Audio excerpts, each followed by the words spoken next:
Really good starts. He's been the lone mainstay in this rotation from the beginning of the year. Fastball, slider, changeup, 3 quality pitches he'll throw in any count. He's been the guy that can count on from day one.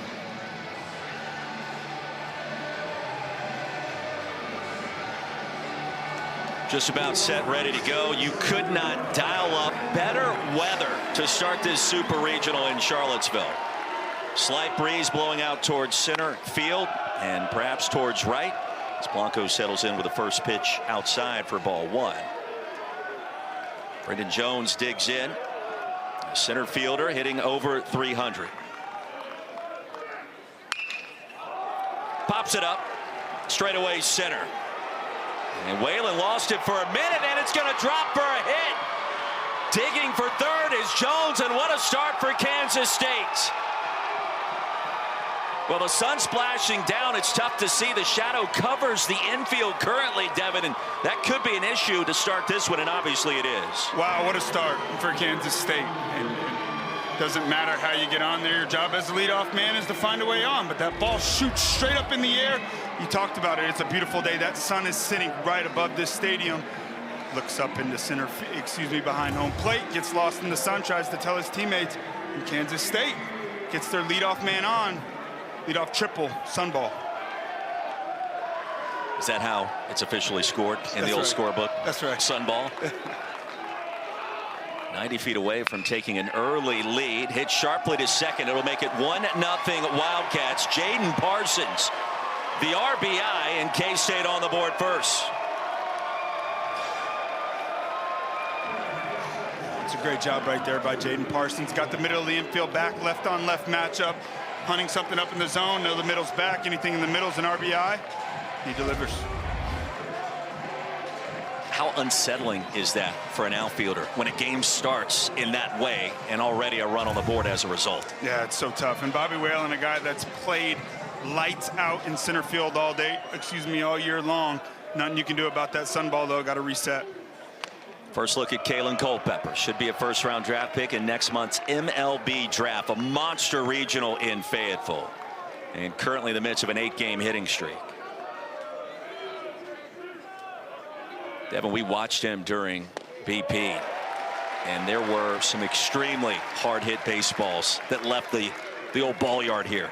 Yeah, one of the most impressive batting practices I've seen in a long time. His AB against Hagen Smith in Fayetteville will be remembered in Manhattan for decades. And Hagen Smith hadn't given up 13 runs all season. He gives up 6 in one frame, courtesy of Culpepper's 3-run jack that just cleared the fence at Baum Walker.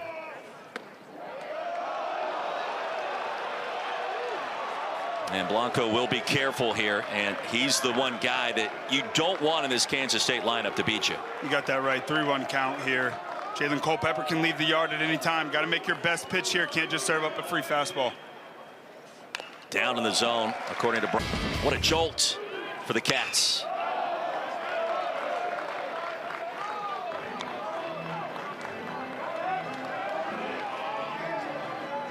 Culpepper's slugging percentage coming into this NCAA tournament, 1.333.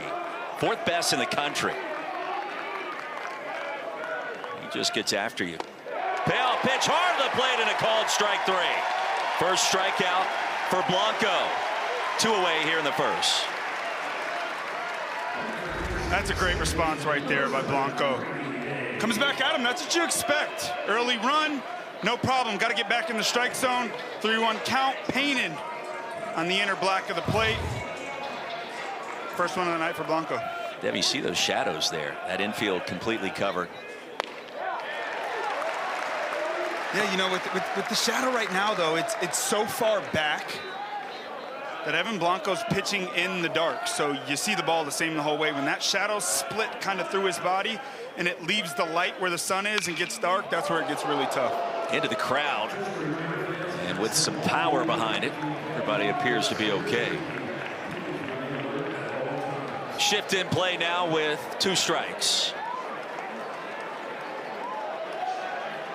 They'll bring third baseman Hansen all the way over in between first and second.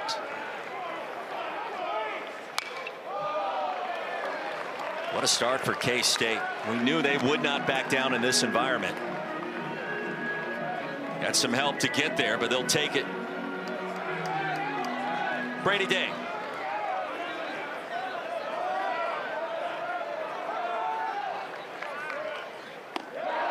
And down he goes. Blanco battles back. The base hit, an RBI by Parsons. 1-0 our score. The Cavaliers coming up to bat for the first time after this. Farrell has done everything here in Charlottesville for this Virginia program his first 3 seasons. The numbers back that up.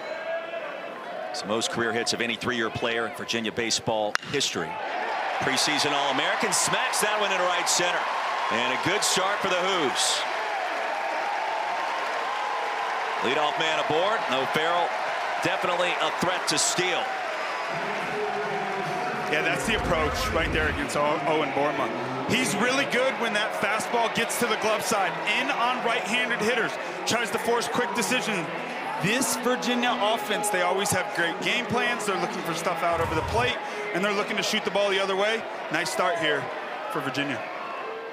Bobby Whalen batting second. Off speed and low and out of the zone for Boerema. Senior and transfer from Indiana.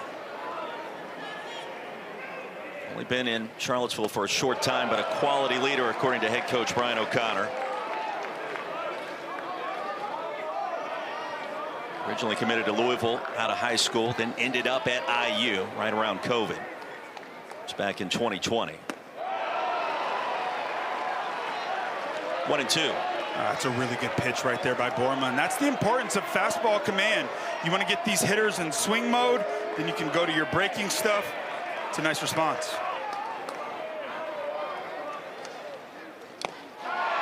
Struck him out in the first strikeout for Owen Boerema. And Whalen chased one out of the zone. Yeah, Bobby Whalen, a guy who's dominated lefties all year. 468 against them coming into this at bat. But Boerema, big time changeup. Also pairs it with the back foot slider. Gets Whalen aggressive. It's a big strikeout. What is Devin Travis's key to hitting the back foot slider? Because it seems very difficult, if not impossible, especially this time of year. Yeah, no kidding. And that's the pitch that, gives righties so much trouble. Back in the day, lefties used to be, your guys that are 86 to 89, sinker, curveball, changeup. Now they've gone to the back foot slider. You used to be able to just slap lefties the other way, but with that crossfire action coming in on the inner half of the plate paired with that back foot slider, it's really tough to hit. So I think oftentimes the game plan against those back foot sliders, I got to think out front and I got to think pull side. It's the game that these lefties now can play with hitters in today's game. Waxing poetic. You are in postseason form after listening to that breakdown. Here's Sauke. Quickly 0-2. Boerema battling here after giving up the leadoff single to O'Farrell. Casey Sauke getting the start in right field, hitting .340 this year. Virginia as a team, top 10 of the country in batting average, a shade under .340. Fly ball straightaway center into that sunlight. Jones tracking, and this time has a beat. No issue there for K-State center fielder. 2 away.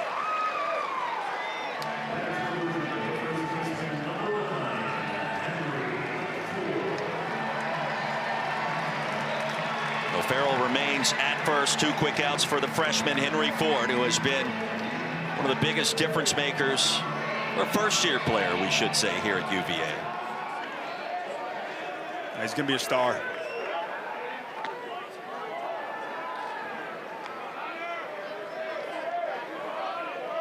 O'Connor and his quotes about Ford this year always begin with the M word, mature, can handle anything. And the former big leaguers that have played here, that have returned to watch this team this season, they see him. No way he's a first-year guy, and he is. That's so true. And when you think about Virginia, you think offense. Coach Kevin McMullen, hitting coach here for a long time. This is what he does. He preaches good hitters. Line to left, charging, and not able to get there is Ingram. And Virginia with runners at the corners here in the bottom of the first, and a good piece of hitting by Henry Ford.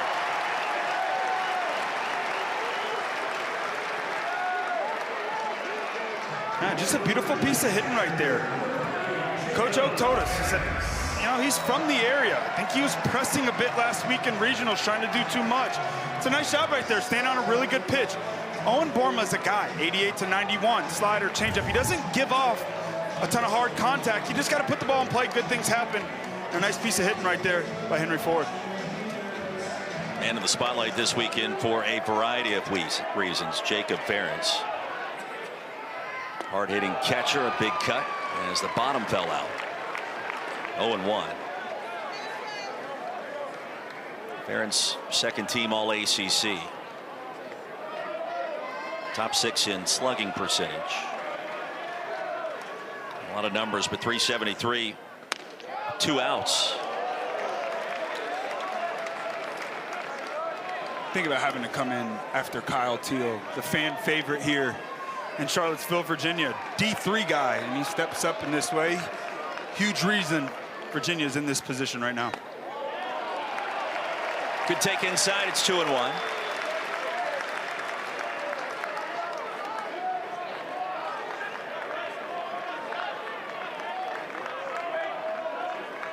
Thirteen of his 17 home runs this year coming against ACC foes. Swatted foul, 2-2. Amazing, Kansas State last weekend in Fayetteville never trailed after a single inning in all 27 frames. So they arrive here in Charlottesville, plenty of confidence after an up and down regular season, dealing with injuries under head coach Pete Hughes. And the 2-2 swung on and miss, and the second strikeout loss on Coach Hughes, a former coach in the ACC at Boston College and also at Virginia Tech, so he's quite familiar with the job Coach O has done here at UVA.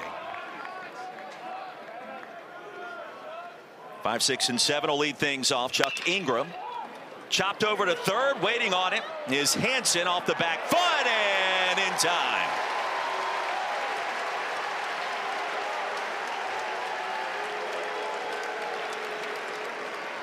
That is a great play right there. And at third base, you don't have a ton of time to make decisions.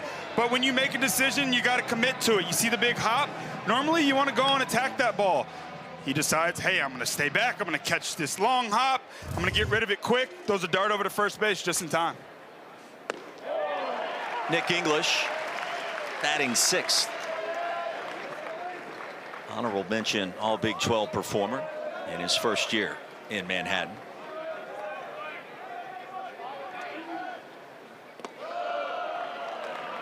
Blanco in the dirt, ball and a strike. Florida State put it on UConn down in Tallahassee today. Blink of an eye, that game went from 9-1 to 23-1. Huskies add on a couple of late runs. Game 2 interesting tomorrow. The other interesting development there, both of UConn's catchers suffering from heat exhaustion due to that humidity in Tallahassee. Devin, you can speak to that and how hot it gets down at Dick Hauser. Yeah, those fans are obviously tough, but that's the big advantage late in the season when Florida State's able to host a super regional that weather. 5 straight retired by Blanco after the leadoff triple by Jones that was lost in the sun by Whalen in center field. 2 quick outs here in the second.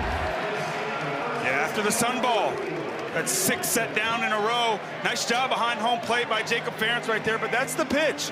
Coach Oak told us when that fastball's down, he gets a lot of takes. 2 strikes there, shoots the bottom of the zone, and gets the call.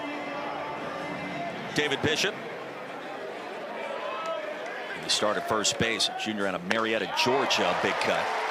Started his career at TCU. Kansas State will do some funky things with 2 outs. They're not afraid to try to bunt their way on board. They'll do it with 2 strikes this season with all the speed that's been amassed by Coach Hughes. You never know what to expect with this bunch. Chopped to short off the glove of O'Farrell and picked up by Godbout. And the inning continues with Bishop now standing at first base. Probably going to be a close play either way at first, and an awkward hop didn't help matters for Griff. Yeah, Griff right there. One of the best shortstops in the country. They rule that one an error, just his 4th error of the year. But listen, playing the infield, it's all about decisions. That ball's hit off the cap. You make the right decision, you go get it, you live with the result. That's a play Griff O'Farrell makes 99 out of 100 times.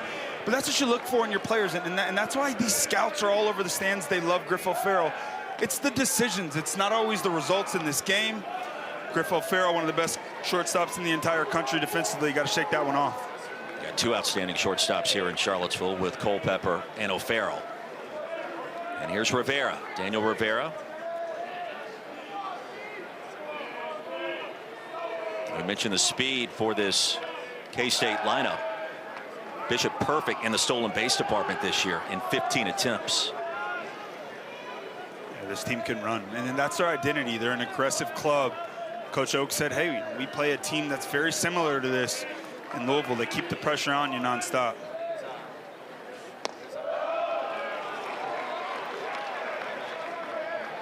One of the more amazing stats this weekend, and we mentioned it briefly earlier. First meeting ever between K-State and UVA in baseball.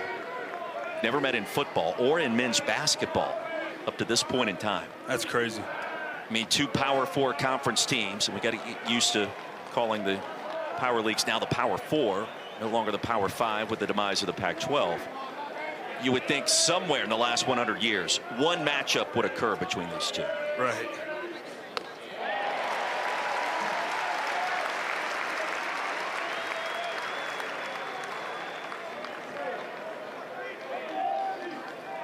Blanco has done just about everything asked of him so far today. You see that sunshine, and that would be what Whalen was staring down. That leadoff triple by Jones. I did score it as the sunball in my book right here. That boy, sunball triple. Sunball triple. Counts, three-bagger.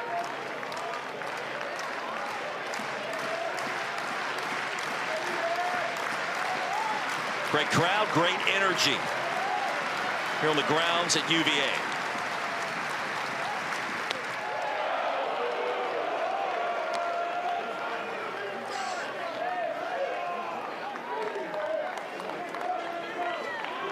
Virginia team that's already amassed 44 wins this season. Just 15 losses. Known for its offense, the pitching not too shabby in the back half of this year. Full count. And a head start coming for Bishop.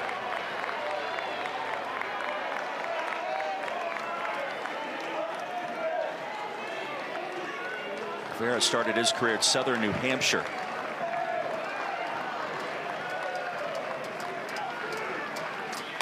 And a payoff outside. Kansas State with another runner in scoring position. Bishop now at second, Rivera at first. And the first walk issued by Evan Blanco. You mentioned David Bishop at first base, 15 of 15 stolen bases. And that's the identity of this Kansas State club. And the big thing that does when you have guys that run is the pitchers, they become very focused on the guys that are on base that do steal a ton of bags. And right there you see 1-2 count. Evan Blanco's ahead. Daniel Rivera does a nice job laying off some pitches that were nowhere near the zone. Here's the catcher, Pelletier. 210 on the season. Average dips a little lower with 2 outs. It'll get away from Ferentz for a moment. The throw down to third is in time. Bishop called out, trying to sneak down to third base. And let's see if they want to take a look. And they do. Home plate umpire Jason Bradley. Jeff Head over at second, indicating a review is coming. Jacob Ferentz right there. Nice job pouncing on that ball. Ooh, that play's about as close as.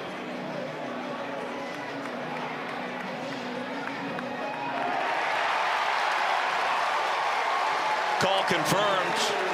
And a great play by the Cavaliers. Up to bat as they dispatched of Mississippi State twice and Penn in their regional victory 1 week ago here at the Dish. Didowick leads things off, and fastball stays high to even the count. It's a comeback win against the Bulldogs out of the SEC.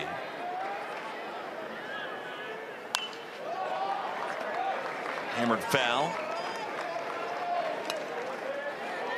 Early win against Penn. Workmanlike effort. And it was funny talking with Coach O today. He was like, you know what? We've been an offensive team all year long. And what you know, in the regionals, pitching and defense was incredible. They just always find a way, man. And in the middle of the season, no one was really talking about Virginia. Yeah, we all knew that Virginia could hit, and they always can hit. But the pitching was lost. And look to the rotation. Evan Blanco was really the only guy that was delivering week in and week out. They knew Josefino was back on the way. He was a huge boost. Sharply to first. Up with it quickly is Bishop. 3 unassisted for out number 1. It does feel like more times than not, more years than not, Virginia's under the radar. Nice play here by the first baseman we just talked about. Sharp shot over there. One-hand position. Got to have good first base play. Why is that the case, in your opinion? Is it the case that Virginia sometimes gets under the radar when they're the only team in America to host a super regional last year and this? UVA, that's it. You know, I just think they play such a clean version of baseball, and nothing about what they do is loud. There's not a ton of celebrating. It's just, hey, man, we show up. It's business. It's the same exact routine day in and day out, and they just come and they beat you. And, you know, when you play that version of baseball in today's world where celebrating is a big thing, you know, you kind of can get overlooked. I like to celebrate, but I appreciate the efficiency, and you mentioned it's kind of like the crispness of this team. Godbout felt like he did not offer a brief conversation with home plate umpire Jason Bradley, and back to the dugout after out number 2. Third strikeout already for Boerema. Yeah, Boerema is sharp today. He's getting ahead, then he's going to his soft stuff. And we mentioned it, this is a Virginia offense that does a great job staying in the strike zone. But 2-strike hitting is huge, and Boerema 6 walks his last outing. That's a season high. He's coming out today pounding that strike zone. Yeah, final day of May, that early game against Louisiana Tech. 4 1/3 innings. You mentioned the 6 walks, 6 strikeouts on 87 pitches, but he gave up 4 runs to Louisiana Tech. Offense more than bailed him out, but Coach Pete Hughes indicating to us this week that was not something that he was expecting today from his starter. He's doing a nice job today, attacking the strike zone, and that's a big pitch right there too. This Virginia club, they want to get things out over the plate. That fastball in from that arm slot, bit of a crossfire, sneaky delivery. It's a hard one to hit there. Who's 0 for 5 with a 2-strike count, and Anderson stays alive. Clip the catcher. Pelletier given an extra second or 2 to collect himself. Ethan Anderson has reached base in 31 straight games, and one more look. It doesn't feel good. Doesn't feel good. I don't know how they do it. I mean, catchers deserve all the respect on the planet. The knees, the grind, the foul balls. You're right behind the umpire, right in front of the umpire. I mean, the heat of June. You never once thought about being a catcher? Never. Although I look like one. Is that in terms of the height? Yeah. Doesn't hurt my feelings. I have to stand on the apple box for our live opens on camera.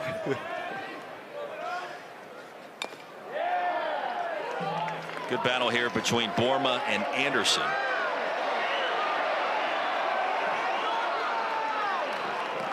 Still 2-2.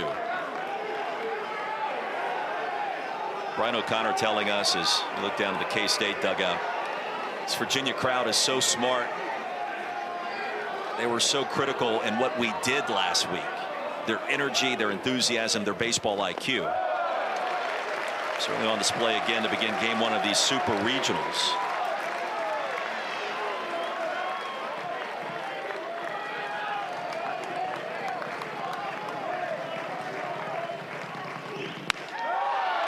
Outside, ball 4. And the Who's with another base runner to keep the inning alive.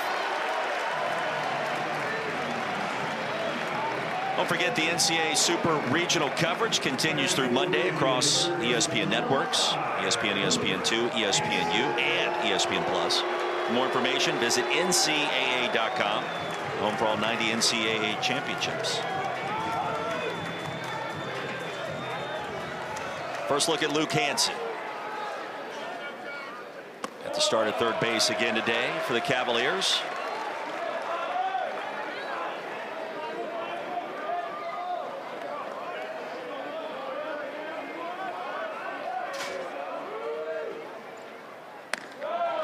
Williamsburg, Virginia. Ball 2. 2 quick outs and a walk. Drives coaches crazy. Virginia, 2-0 count. Starting to get a feel for the ball game. Starting to see what Borma's doing.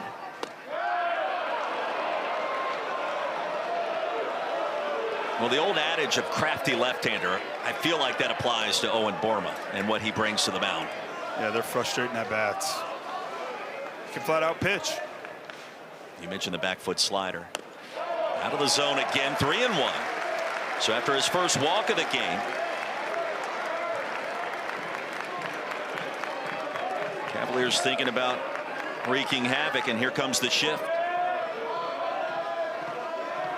A lot of real estate between first and second. 3-2.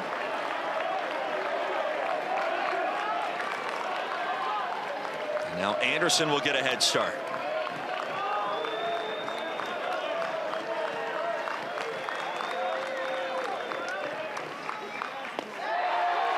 Inside and low, ball 4. So back-to-back walks by Borma. And it's back to the top of the order. Yeah, that's 2 great at-bats back-to-back right there. Ethan Anderson. More walks than strikeouts on the year, but he set the tone right there. He showed, hey, if we can lay off pitches that are on the glove side for Borma, inner half of the plate for right-handed hitters, we're going to be in a good spot. We're looking for stuff out over the plate. Griff O'Farrell had the perfect approach in the first at-bat. We saw the 2 straight seasons with 90-plus hits. Only other Wahoo to do it, Ryan Zimmerman. He was one of the players that came back during the spring and watched this Virginia team and had some incredibly kind words. Some players on this roster, including freshman Henry Ford. He said, that guy's a freshman. He's in his first year, as they like to say in Charlottesville. 9 of 11 pitches now out of the zone for Borma.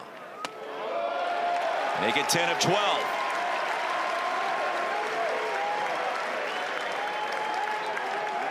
Pete Hughes, hey, settle him down.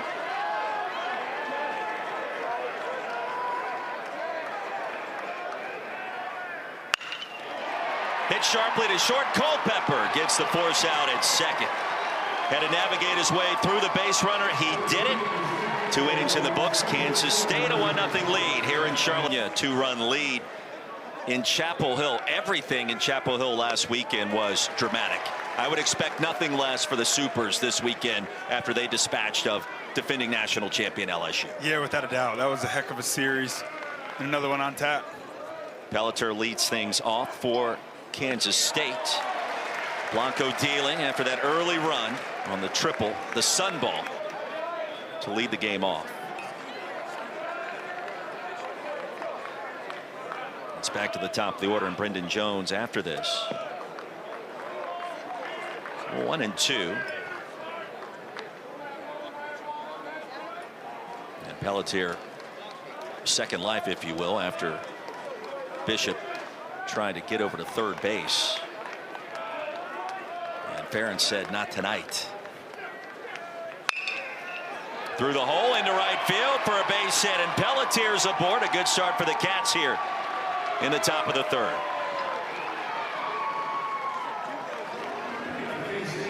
That's smart hitting right there by Pelletier. 4 straight breaking balls. This one caught too much of the plate. Pelletier stays right on it. Shoots it back up the box. And something else for the Wildcats. You got your redshirt junior, number 9 hitter, Rafael Pelletier, setting the table for the top of the order. And we saw what Brendan Jones could do, racing around the bases. The ball lost in the sun in the top of the first inning.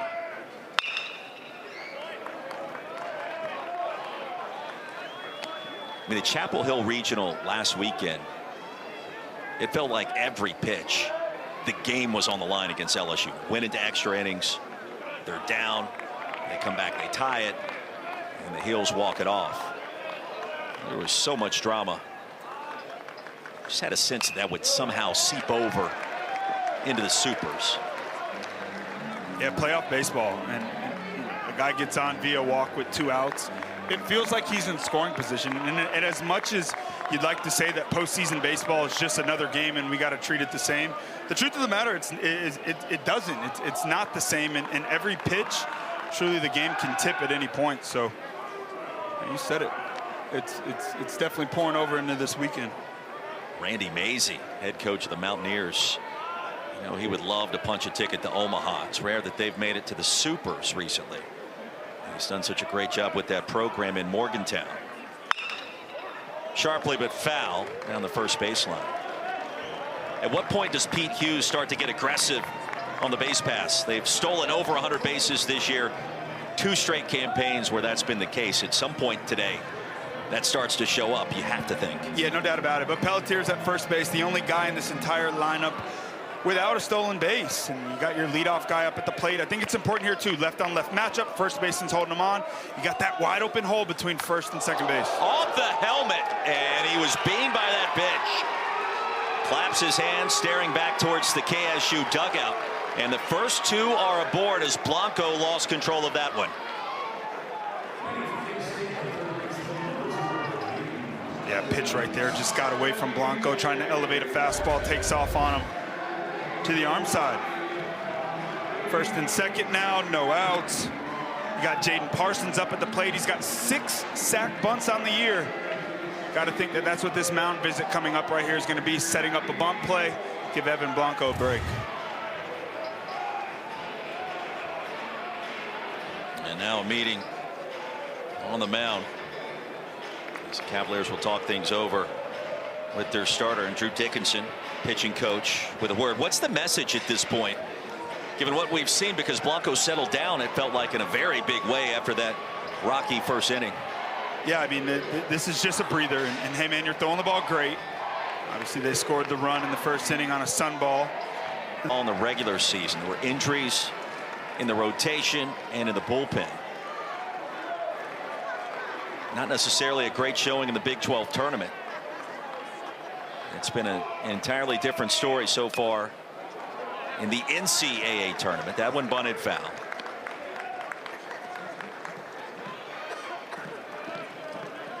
Yeah, they got Jaden Parsons in this 2-hole because he can control the bat. Oftentimes, the guy that you stick in that 2-hole, it's a guy that can do everything. He can move runners via bunt. He can pull a ball to the right side anytime you need it. So we're counting on him here to lay a sac bunt down. Tapped over to third. Up with it is Hansen. And the 5-3 sacrifice puts 2 in scoring position for the Cats.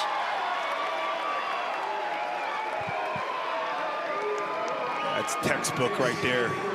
Forced the third baseman to come in and field it. Well executed right there.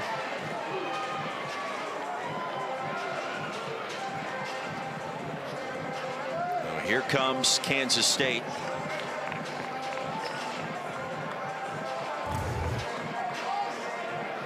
Pelletier at third. Brendan Jones at second for Kalen Culpepper. Struck out in the first.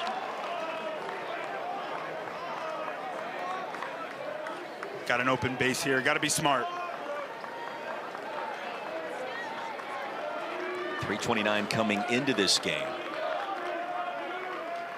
Slick fielding shortstop.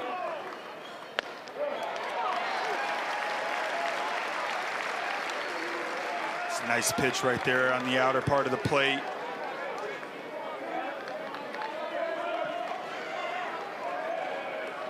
One thing Pete Hughes told us, he coached a guy for 3 years and he could have gone elsewhere after last season. You start to understand that he's at his best and always better on the bigger stage. Hear a coach talk about a veteran player like that, you know he can do damage. Big time. Team USA guy. He's loyal to this Kansas State program. 2 wins away from making his dream come true. Cats have never been to Omaha. They'd love to change that here. Culpepper with a shot down the left field line, and it hops off the wall. 2 runs will score. Culpepper digs for second. And a 2-run double off the awfully big bat of Kalen Culpepper has the Cats in business.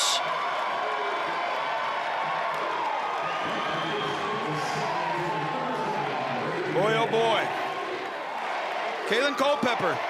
Coming into this game, you know Virginia, they circled the guy on the lineup card for Kansas State. They said, hey, we cannot let Kalen Culpepper beat us. They decide to attack him here, 2-1 count. Sits on a breaking ball, gets it out over the plate, and delivers once again for Kansas State. 14th double of the season for Culpepper.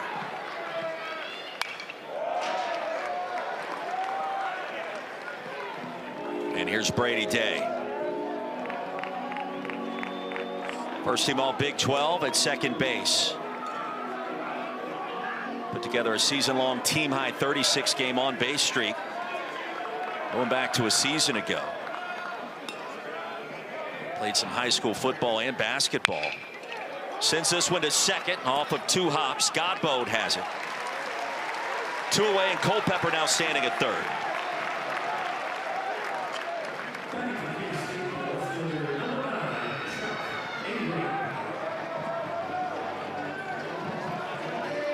So Chuck Ingram led things off in the second inning. Transfer from Wichita State and Rockhurst High School. Chance to do more damage against Evan Blanco. And how about this early statement from the team out of the Big 12? Yeah, they're feeling it. They're playing loose. They're confident. The longer they play as well, that confidence continues to grow. You look at the run differential last week in Fayetteville. It's right up there with some of the all-time offensive performances in the NCAA tournament. Never trailed after any single inning. They got that offense clicking at the right time.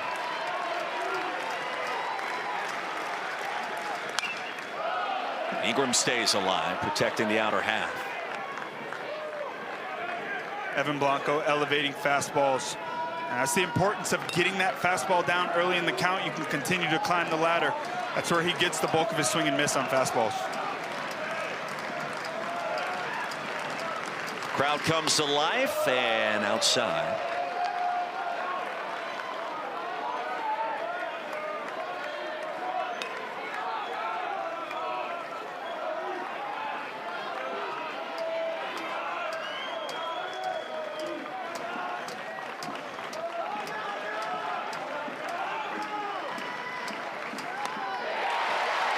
Struck him out.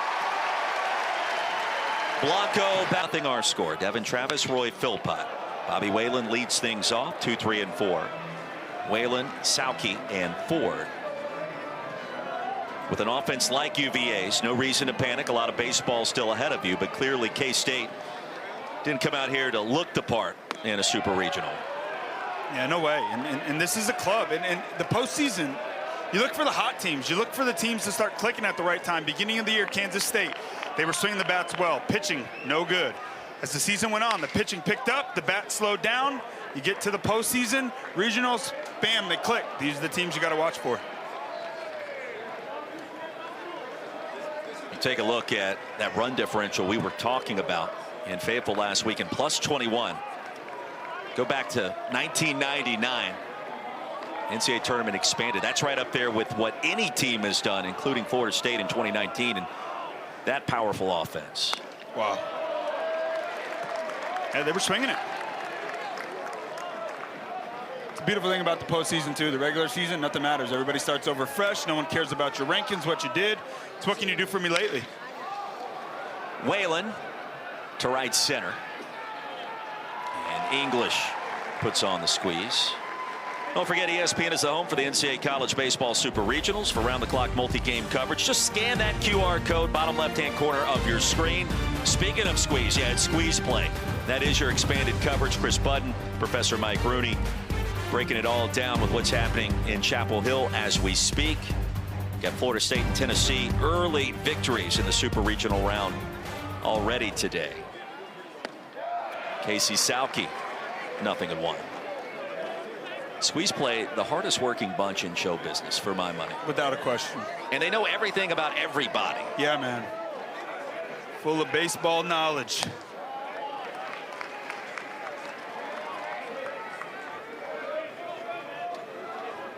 We were talking with Kansas State folks today, yesterday, this week. 0-2, 1-2 rather. And I just asked the question of several. What happened when Culpepper hit that home run at Baum Walker off of Hagen Smith? And they scored 6 in that frame. I said, what happened? They got really quiet. That's right. Really quiet. And I was like, 12,000 that fast, right? Snapping 2 fingers. Yeah. That's right. And you have that same vibe to start tonight. Not even 3 full innings in. Yeah, a lot of baseball left. This UVA ball club, 22 come from behind wins this season. Shift in play for Sauke. He'll try to go to the opposite field, and he beats it. Well, that's one way to do it for Aiden White. Just chopped it where the second baseman should have been. He was not, and a base knock for the Cavs. Absolutely love it. When people say they don't like the shift, it confuses me. Hey, man, you want to beat the shift? Learn how to hit holes. Great job right there with 2 strikes. Lets the ball get deep. That goes down as 120 in the book, man. That's a single. Nice piece of hitting. I'm looking here on TrackMan. I don't know if that's the case, but I'll take your word for it. 120? Minus a few. Here's Henry Ford. It was Ford and had Ryan Zimmerman in press in a return to Charlottesville, Virginia spring game this spring. This one over to third, and a late throw. He made it close, but an infield single for Henry Ford. Back-to-back knocks. Cavaliers in business.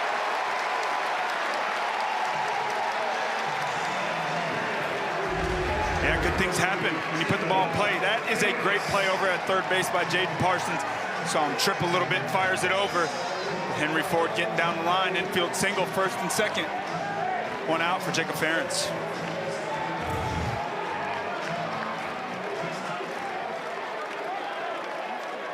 Here's Jacob Ferentz. Runners at first and second. Chopped again to third. Force out is going to be there at third in the double play.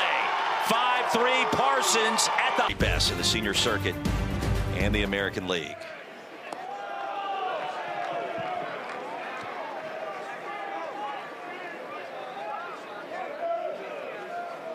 Both games Sunday. I have no concept of the day of the week after the regionals last weekend. And the Supers this. Nick English straightaway center. Jones has it.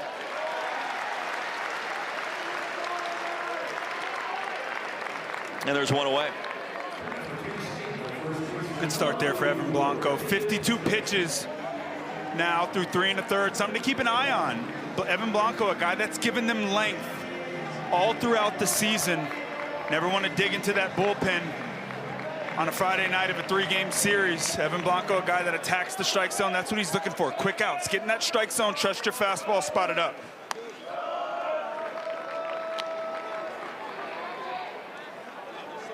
David Bishop 0 for 1.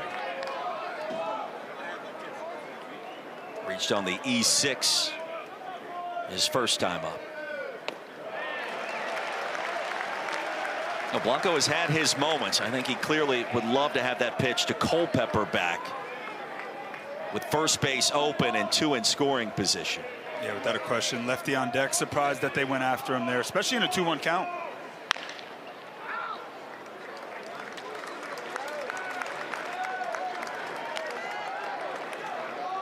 Evan Blanco, 3rd-team All-ACC this season.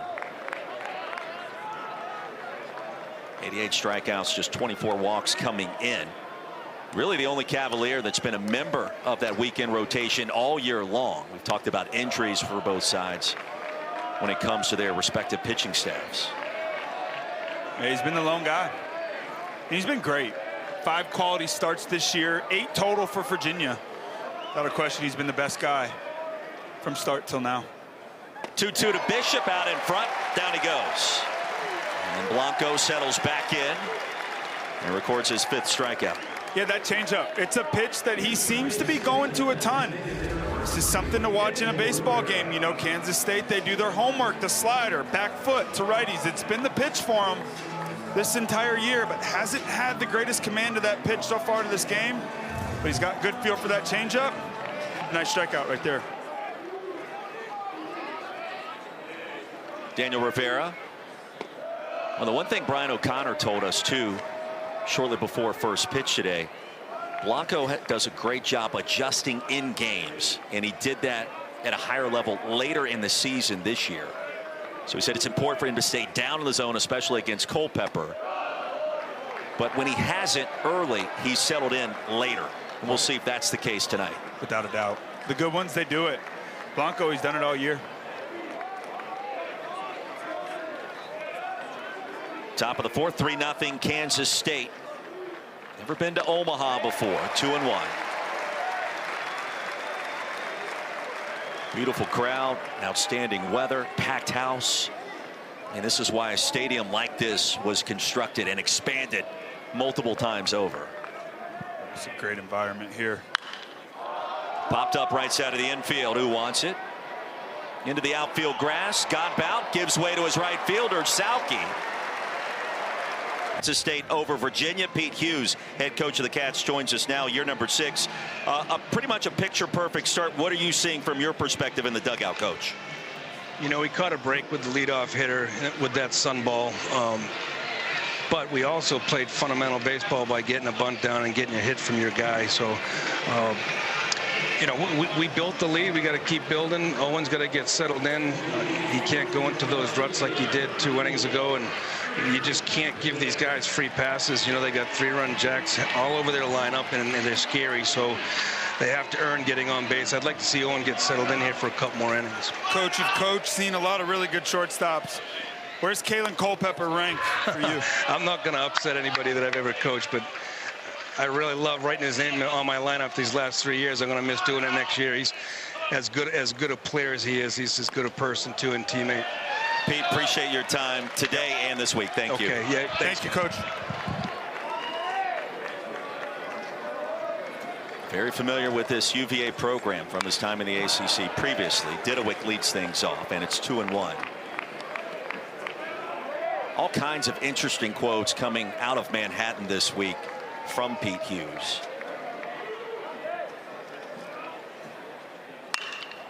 A little inside out swing towards deep left field. Drifting back, Ingram at the wall, and he can't catch up to it. Here come the Cavs, and a leadoff double for Harrison Didewick.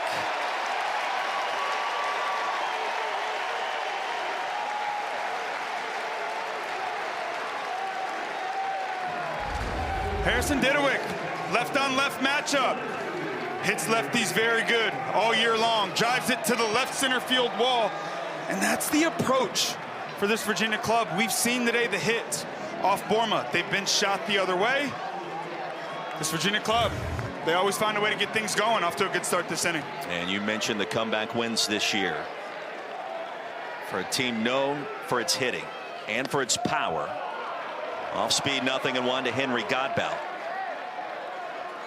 They're not going to blink in the face of an early 3-0 deficit. West Virginia continues to lead North Carolina and Chapel Hill.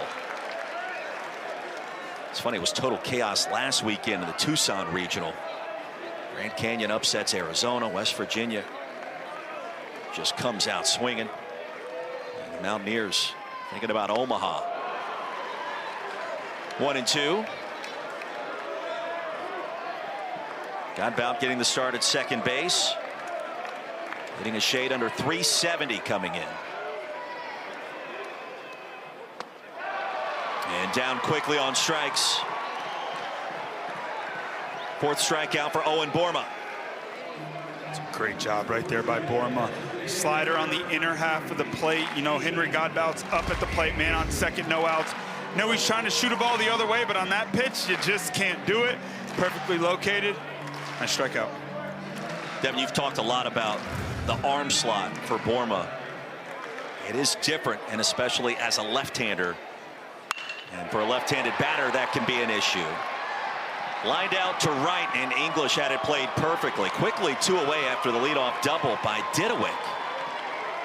What is it like as a hitter making that adjustment the second time you see him and knowing it's going to be a little different with the angle, the release, and what he wants to do with that backdoor slider, as we've talked about, or the back foot slider? Yeah, when Bourma's at his best, he's commanding the fastball to the glove side. When the fastball is commanded to the glove side, now your lane moves in. That lane on the inner half of the plate, it forces early decisions. That's what Bourma wants. You saw Ethan Anderson right there, gets a fastball out over the plate and shoots it the other way. That is the approach for this Virginia club. Then you get to 2 strikes, you just try to put the ball in play. Big moment for Luke Hansen. Cavaliers 0 for 5 with runners in scoring position so far. Hansen hitting .293, batting 9th tonight.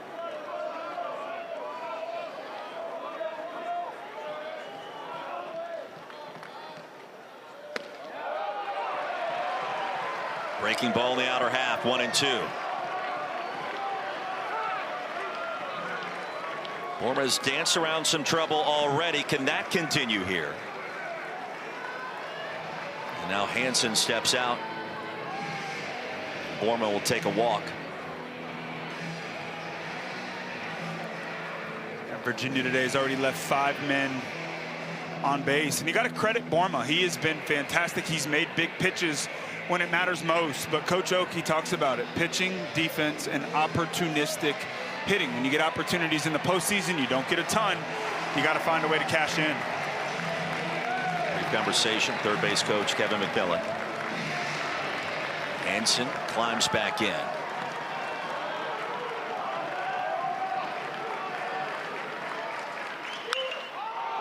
Fly ball to center field. Charging, tracking is Jones.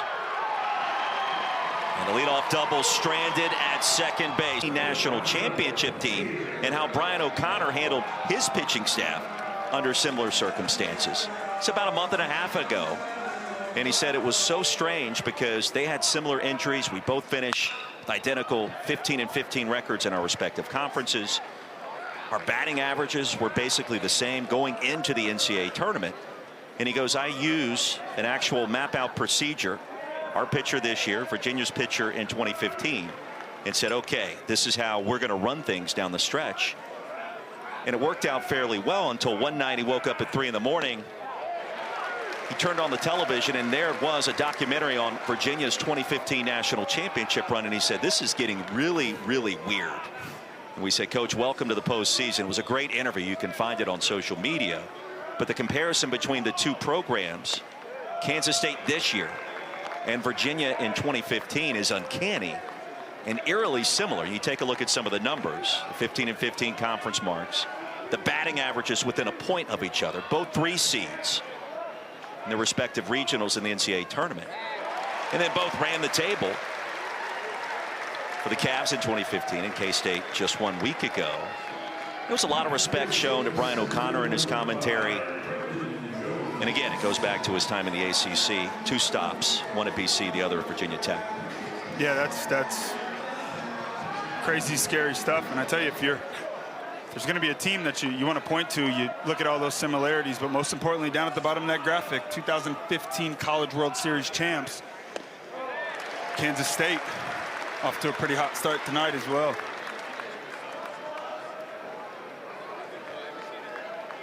Brendan Jones back to the top of the order. Has reached twice, a triple, and he was hit by a pitch. But he basically used the blueprint that Brian O'Connor laid out then 9 years ago to assist his team this year. And the results, well, they speak for themselves. The rocky start, injuries to the staff, they bounced back in a major way.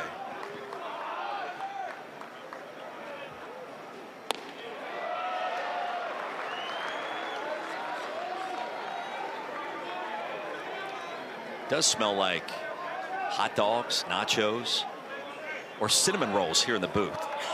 Like, these pictures can only enhance that notion. It smells good. It smells like baseball. Sure does. As it should in early June. You got that right.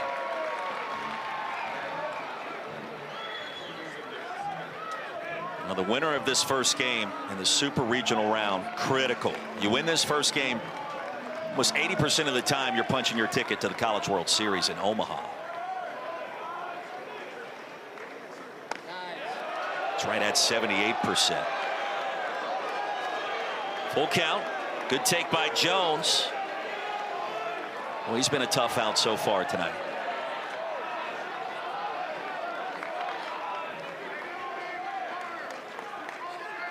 Junior from Greenbrier, Tennessee, launching one into foul territory.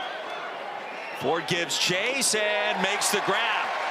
Tangled up with his catcher Ferentz for a moment as we send you back to the studio and Chris Budden.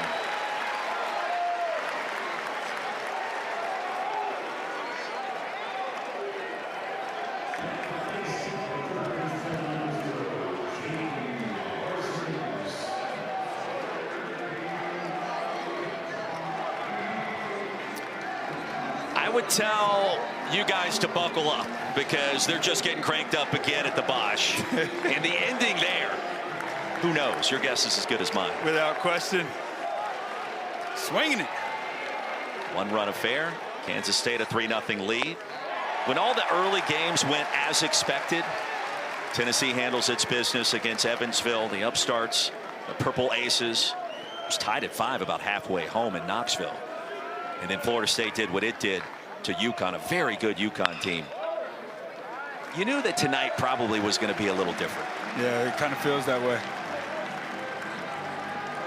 I'll tell you what, that Florida State game, though, it's crazy. 24-4 today, and tomorrow is going to be something like a 3-1, 4-1 ball game.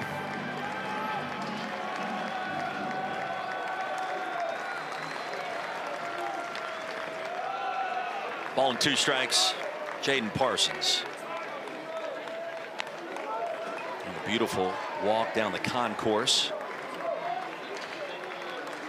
And this natural grass playing surface, what you would expect to see in the Commonwealth in early June. Cut on and miss, and Blanco delivers a 1-2-3. Welcome back to Disharoon Park. Devin Travis, Roy Philpott, now joined by the head coach of the Cavaliers, Brian O'Connor.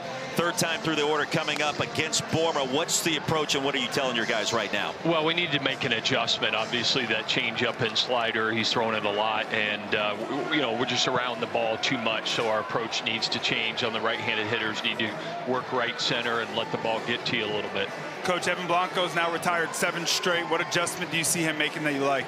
Well, you know, he's back down in the zone. Certainly in that 3rd inning, the hit by pitch with 2 strikes is not what you want to do, and they capitalized. Culpepper's a good hitter, and he hit a 2-1 slider and took a nice swing. So he's doing a nice job and just needs to continue to grind it out and give us a chance to rally back here. Coach, appreciate the time. Thank you. Thank you. Thanks, Coach. You're number 21, 2015 National Championship. Good relationship with Pete Hughes, the head coach at Kansas State. Griff O'Farrell leads things off. Ball 2 at the top of the Virginia batting order. First team All-ACC. And an absolute standout at shortstop once again this year.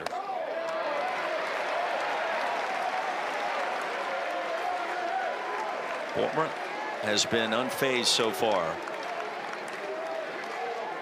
And despite a handful of 3-ball counts. 4 straight out of the zone, a leadoff walk to the top of the order in Griff O'Farrell.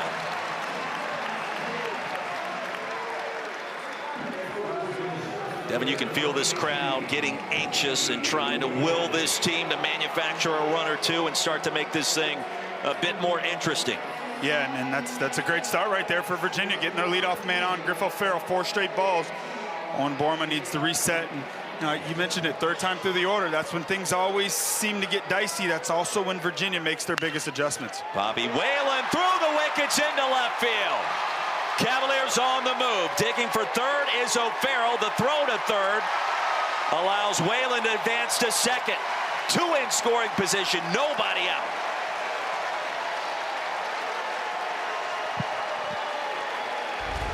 Borma gets a tailor-made ground ball and mistakes. Kansas State, something that they cannot afford to do against a tough Virginia club. Got an opportunity to get 2 quick outs there. Ball just stays down, sneaks through his legs.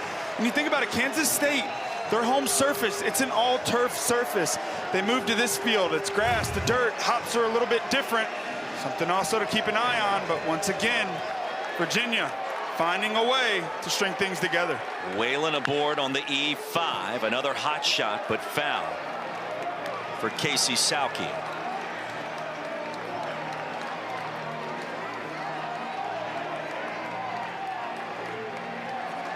Knock in the 3rd inning for Sauke, the starter in right field.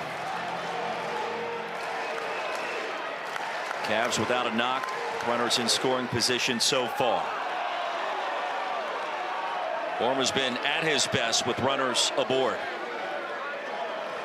It's a nice job here getting ahead 0-2. Got to go for the strikeout here. He has 4 so far tonight.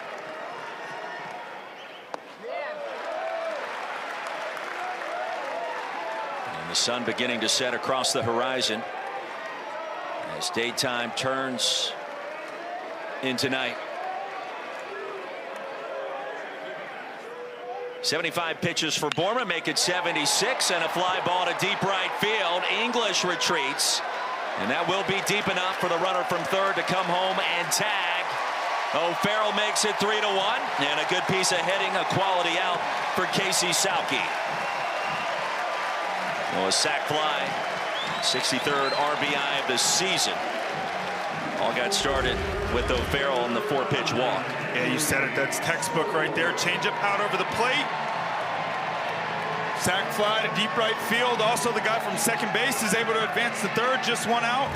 Like to see, you mentioned it. Coach Oaks said, hey, a lot of soft stuff happening here. Do they start sitting on the soft stuff and try to take advantage of it? And that run unearned after the E5 moments ago. 0-1 to Henry Ford.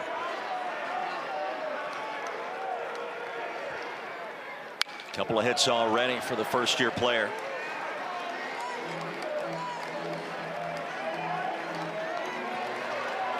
And power. 17 home runs this season.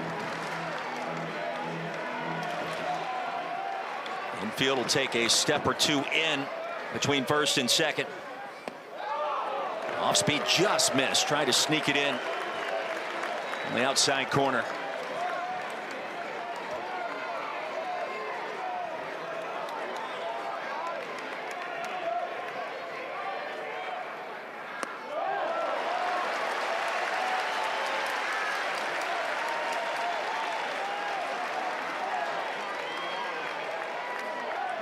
Whalen at 3rd.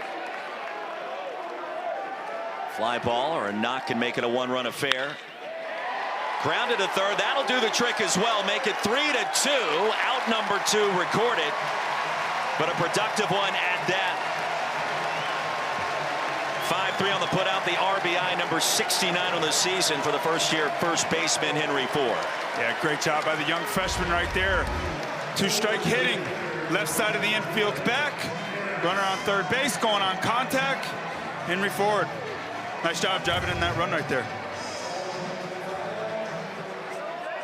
A free pass, an E5, a sac fly, and a ground out makes it 3-2. Shift in play for Jacob Ferentz, the catcher.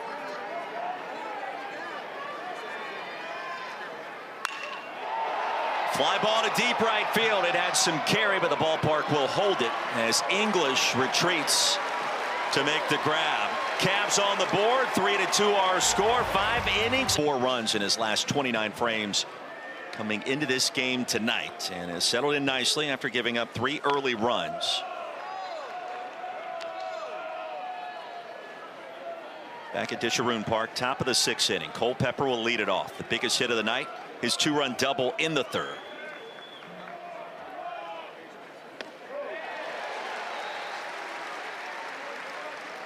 It's been his pitch tonight, that changeup. 1-0 count. Kalen Culpepper all over a fastball. Equalizer with the changeup, well located.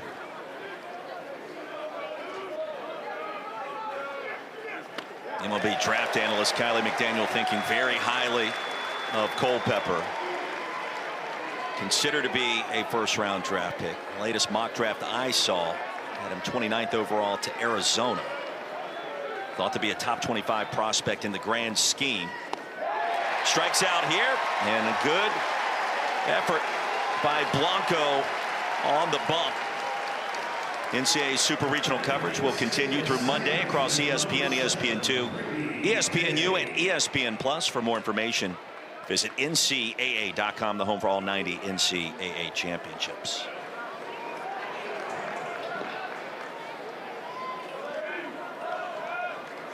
Well, pitchers can make adjustments too, as just like what we heard from Brian O'Connor. Brady Day to left field, and that drops in front of Didowick. And a one-out single for the Cats. Day now 1 for 3, and that'll bring us to the 5-hole hitter, Chuck Ingram. Nice piece of hitting there by Brady Day, breaking ball up in the zone, shooting it the other way. Devin, you kind of feel these two teams continuing to feel each other out. Well, both coaches telling us this week, you know, this time of year you're going to get good pitching. For the most part, the defense is going to be there.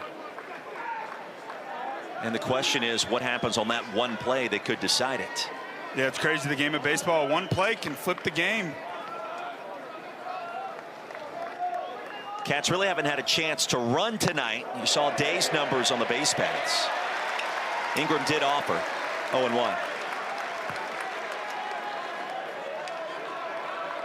I mean, you know, the wheels start turning in the mind of Pete Hughes. He wants to apply some pressure to Blanco, who's been coasting lately. Chop right to first, and the throw down to second in time. How about the double play? Henry Ford. Have a night, young man. Pitcher's best friend. Double play ball hit right to Henry Ford, steps on the bag, fires it to second.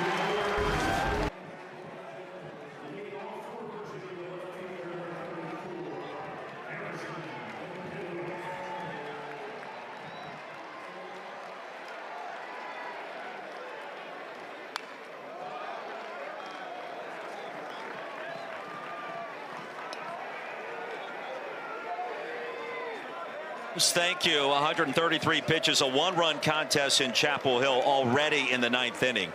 And West Virginia on the verge, perhaps, of taking that first game of the Chapel Hill Regional. Stay by your television sets. Stay by your flat screens. You better. Stay by your social media accounts, because things can and will change quickly. Yes, sir. Devin Travis, Roy Philpott, Harrison Didowick will lead things off and promptly strike out. Take a look at the Super Regional bracket and what things look like. Cavaliers, only team amongst this foursome to win a national championship, 6-5 over on ESPN. As we speak, we do give you permission. You can go and check out that game as long as you come back to visit with us on ESPN2 right afterwards. Yeah, you better. You better. It's going to be a heck of a finish here.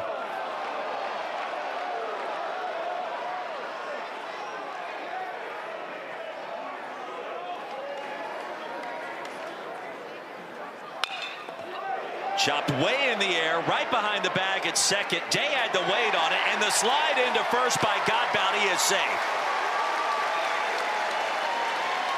Well, you don't see a play like that too often, and especially ending in the slide down the first base line. Yeah, sliding down the first base line. Not something you want to do. It ends up being slower, but once again, good things happen when you put the ball in play. Henry Godbout chops it off right in front of home plate. Gets down there and just beats the throw to first base. That's the second infield hit tonight by Virginia. K-State fans watching that North Carolina game with intrigue, considering West Virginia also out of the Big 12. Conference with two teams in the Supers. A line drive into center field by Ethan Anderson. Jones grabs it quickly off the turf. And the Cavaliers with the tying run in scoring position and only one out. Man, I tell you, you talk about a potent lineup. Ethan Anderson hitting in the 8-hole, one of the best switch hitting guys in the entire country. His approaches today against Borma have been fantastic. Hanging changeup out over the plate, shoots it back up the middle. Brings up Luke Hansen, the 9-hole hitter. Hansen 0 for 1, did draw a walk in the second inning. Activity in the K-State bullpen. Blake Dean has been getting loose.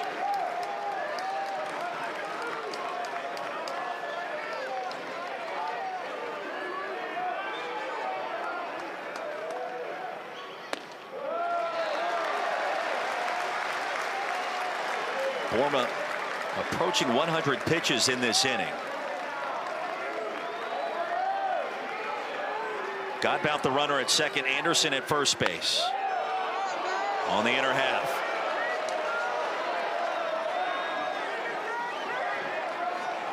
What's hard to tell, you watch Borma, his body language, you can't tell if Kansas State is ahead by 10 or trailing by 5. Does a good job staying calm on the mound, but on the verge of working his way and his team's way into some trouble. And 3-1 is the count.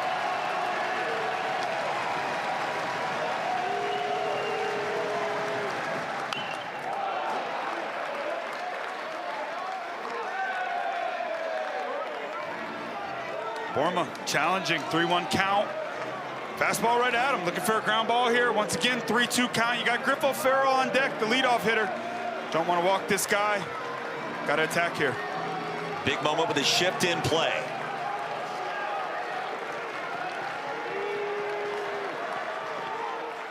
And the payoff popped up. Foul territory. And it will stay in play for Bishop for the second out.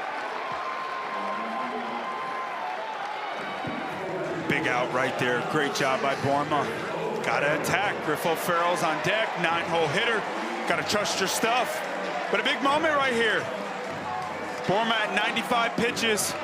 Righty at the plate, and Griffo Farrell have a discussion out on the mound with the righty warming up in the bullpen. And Pete Hughes quickly out of the K-State dugout. And looking towards the Cats bullpen. The change will be made. Bullpen electric in Fayetteville. Will it resonate in the following weekend in Charlottesville? 13 innings. Kansas State bullpen gave up just 6 runs. 2-0 record. 13 strikeouts, 5 free passes. Ball and a strike to Griffo Farrell. See back-to-back sliders right there. 59% breaking ball. Probably a good time to look for it. On the way, and Farrell out in front.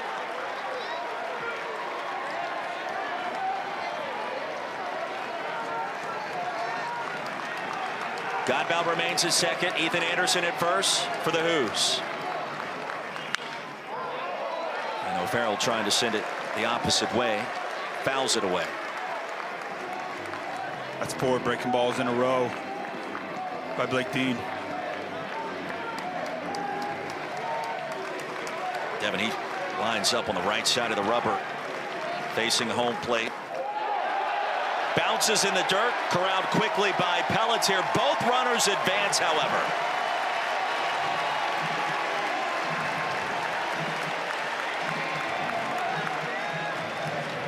Now you got 2 men in scoring position. Just a slider again. Now 5 straight that just bounces, pops up. Both runners are able to advance. 2-out hitting wins ball games. This Virginia club's delivered all year long with 2 outs. After the wild pitch, there's a shot down the left field line. Will it stay fair? Yes! 2 runs are in. UVA with its first lead. Farrell digs for third.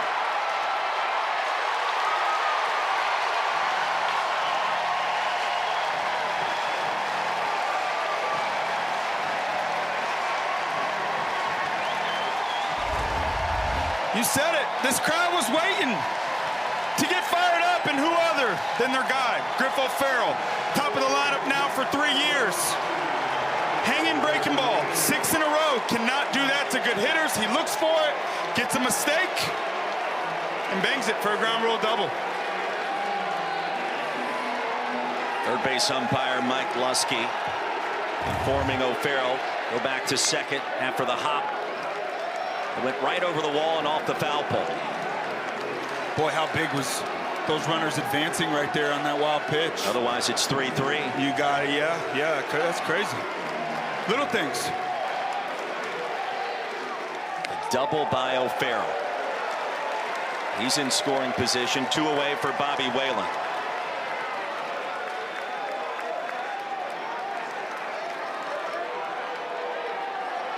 #20th two-bagger of the season for O'Farrell.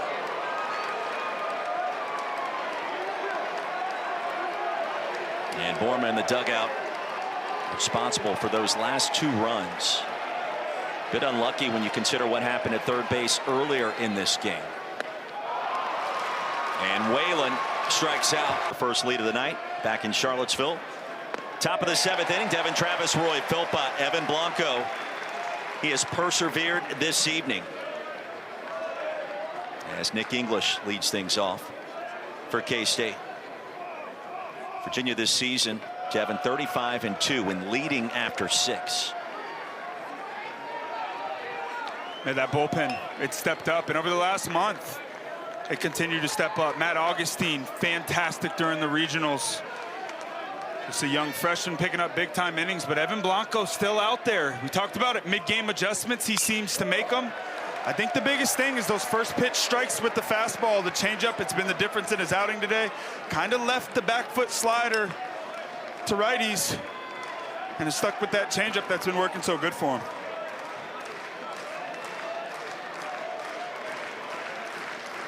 Six, 7, and 8, 2 up first for Kansas State. First all-time meeting between these 2 programs out of the ACC and Big 12. English 0 for 2. You can feel the energy coming back to life in this ballpark. Skied high towards the concourse and about 5 rows deep.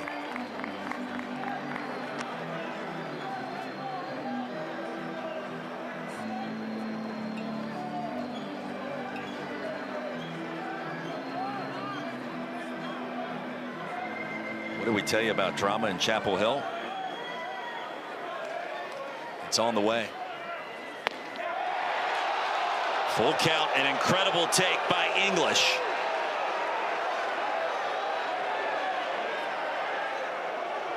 That's a good pitcher's pitch right there. You're right. That ball's down. Bishop in the on-deck circle. English. Fly ball to right field. Playable for Sauke. Speaking of North Carolina, let's get you back to the studio. I'm Chris Budden.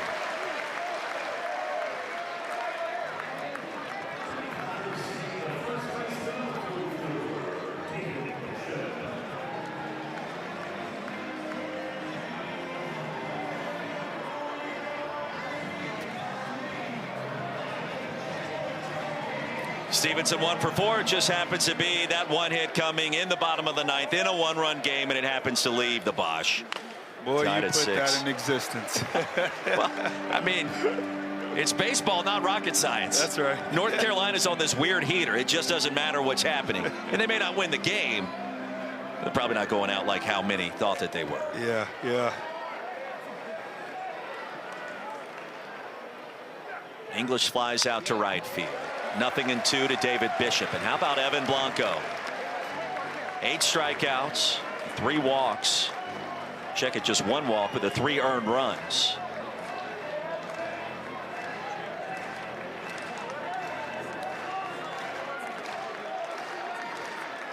And the Cavs just go about their business, handle their business. Workmanlike approach, plenty of star power. And the bullpen staying loose.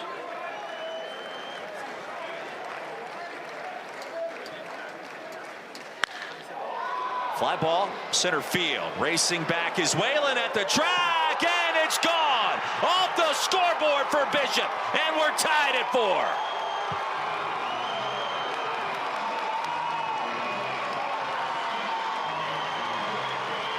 Fourth home run of the season for number 44 to square us up at 4. Well, the symmetry in place for the Cats tonight.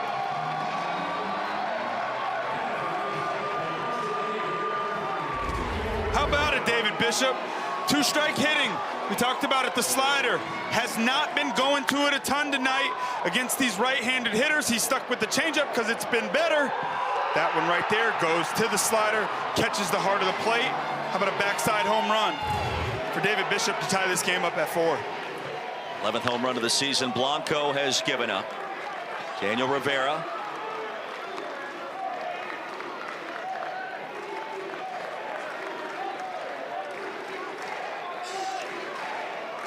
A pair of ACC Big 12 matchups tonight in the Supers.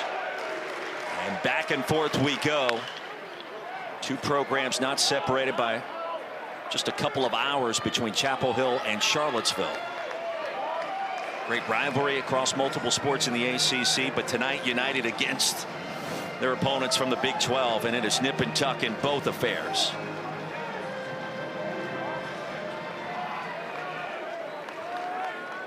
How much fun is this? It's what it's all about this time of year in the Supers.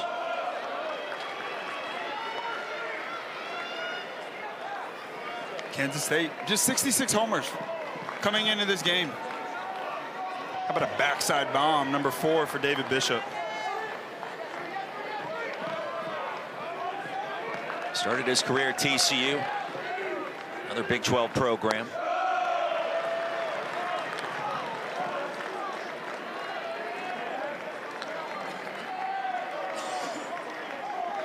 Originally from the Peach State over in Marietta, Georgia, just north of Atlanta. Area that is known for producing high-quality baseball prospects. Bounce to Hansen and in time.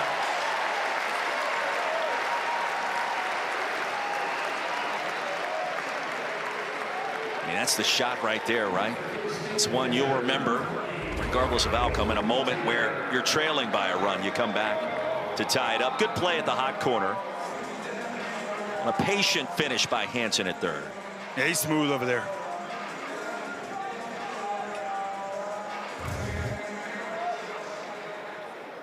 Pelletier back up, 1 for 2.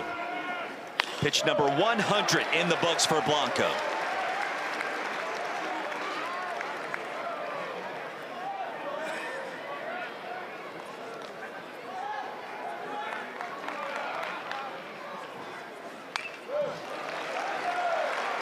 Strike 2.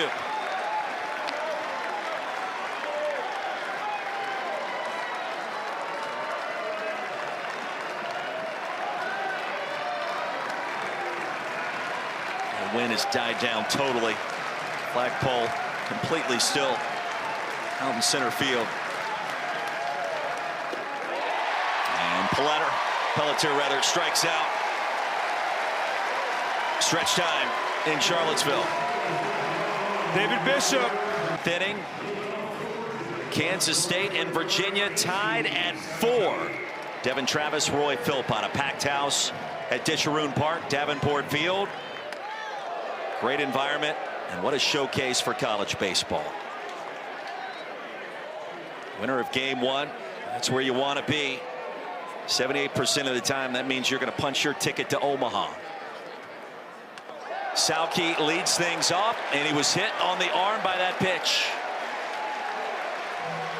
Let's check in with the studio. There is action to tell you about down in Chapel Thrill.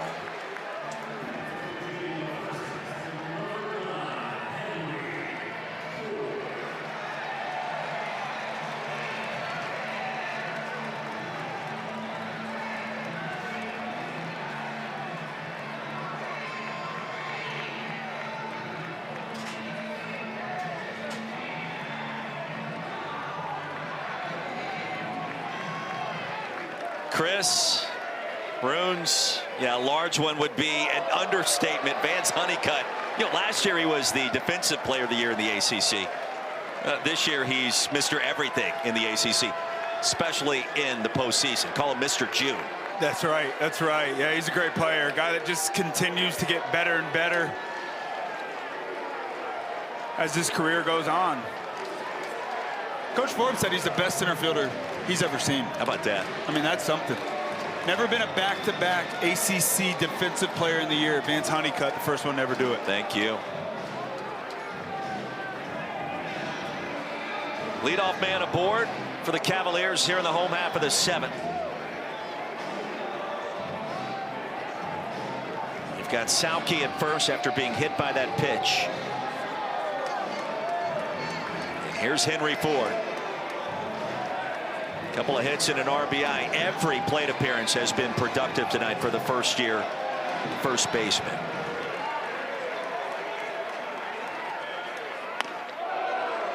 Swinging for the fences.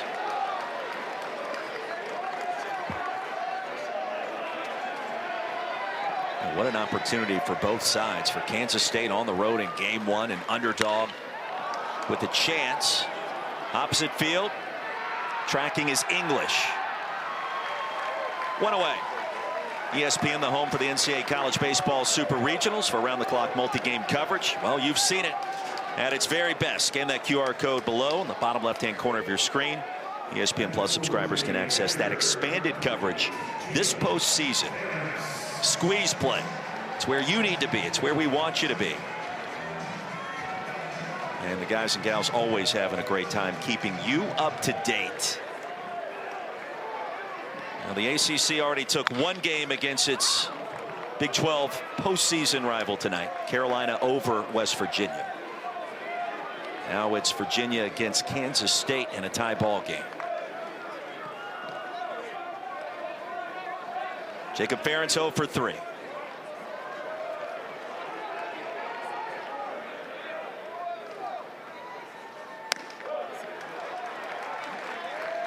Like to see Blake Dean this inning going to the fastball a bit more.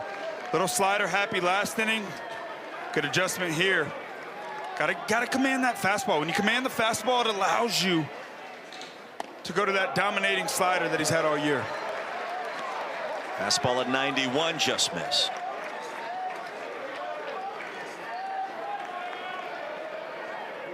Shift in play for Ferentz. Graduate student from Mount Airy. Runner takes off. Throw down is second.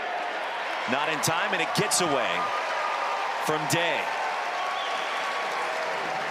8th stolen base of the year for Casey Sauke. Just a great job timing that up right there. A little hop, step, and go. Blake Dean got into a rhythm. Casey Sauke took advantage of it. Runner in scoring position. 1 out and a 2-2 count. Low and away. Mentioned earlier, Ferentz, second team all ACC. Double barrel action in the Kansas State bullpen. Righty and a lefty staying loose.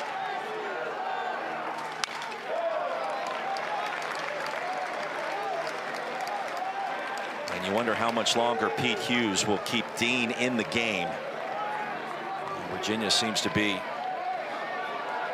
catching up to his fastball and on top of his arsenal of pitches. Low and away again. Ball 4. Cavs with runners at first and second. First walk issued by Blake Dean. Great job there by Ferentz, laying off some tough breaking balls. What's the approach here with Didowick? You know he's got power, almost under the radar power this year in the ACC. He can do some damage, and here comes Pete Hughes, and obviously he feels like it's time to make a change. Yeah, Harrison Didowick, I think the biggest change that he's made year over year is focusing on that left center field gap, knowing he has a ton of power, trying to spray fastballs the other way. Take it. Prime time. We're talking about crowning a champion, NHL and the association. It will be happening in these next 2 weeks. Meanwhile, here in Charlottesville, tie game. Devin Travis, Roy Philpott. Harrison Didowick, the hitter. Go ahead run in scoring position, only 1 away. Right back to the mound. They'll get the runner at second. The turn is high and fielded cleanly by Bishop. It could have been 2. And it took a minute for Weisenbaker to get that ball back to the bag at second. Weisenbaker going to that frisbee slider, left on left, cue ball. pops right into his glove. I don't even think he knew he had it, but anyways, fires the second. Harrison Didewick, nice job getting down the line, extend the inning. Big second out, 22nd appearance for Weisenbaker. Cole, the left-hander, the sidewinder, if you will, and Henry Godbout, the Virginia hitter. His numbers this season very impressive. A 4-0 mark and a 2.5-ish ERA. Godbout's 1 for 3. Chance to put the home team back in front. What is it like facing a lefty with this kind of delivery? Because it seems like to me more times than not the teams that make it to Omaha and surprise people this time of year have at least one of these guys in their bullpen. Yeah, this is a dream at bat for a right-handed hitter. You get to see the ball the whole way. Very tough on left-handed hitters, though. Fastball, frisbee slider, changeup. He'll throw the changeup oftentimes to the right-handed hitters to keep him off the fastball. But for a righty, this is kind of a dream. You look for height, you look for elevation. As soon as it pops up, you let it fly. You saw the stat, UVA 1 for 11 with runners in scoring position tonight. There's a line drive, deep left field. That ball is gone.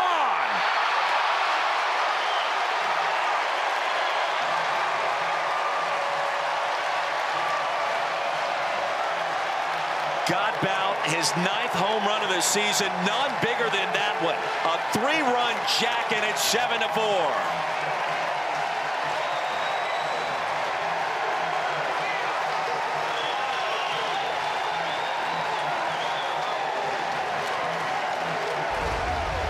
Henry Godbout, 2nd homer of this postseason. Talked about it, lefty drop-down guy. It's a dream for a right-handed hitter. He gets a great view of the ball. He gets it up in the zone. And miss. 3-run homer. Virginia up 3. The biggest moment of this game so far comes in the home half of the 7th.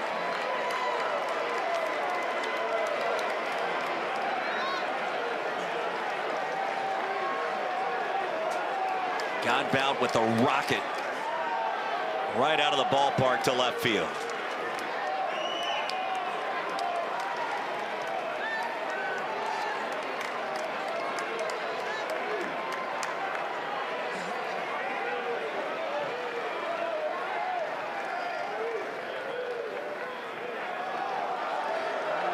Cavaliers now out hitting Kansas State 9-5.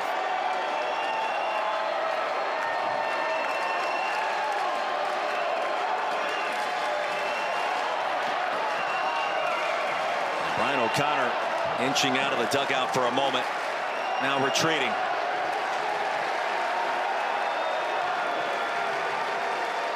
And here comes Pete Hughes.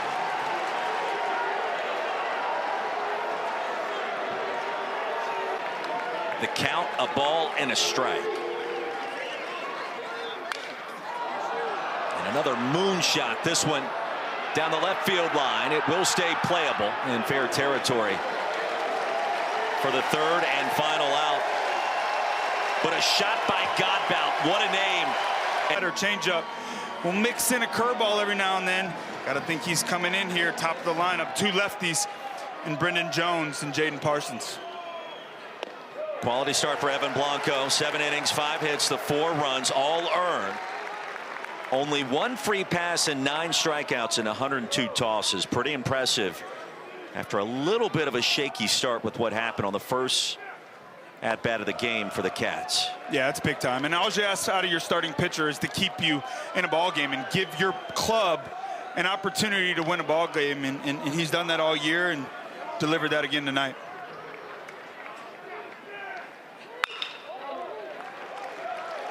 Chop foul, 1-2.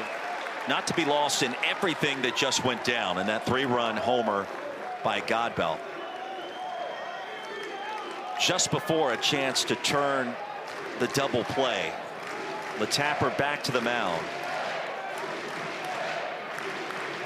And what could have been 2 and gotten K-State out of the inning. Instead, it continued.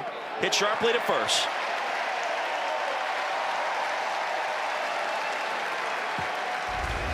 It's crazy. I mean, you know, you always talk about a play in a ball game, and the game can flip on a dime. And right here it did.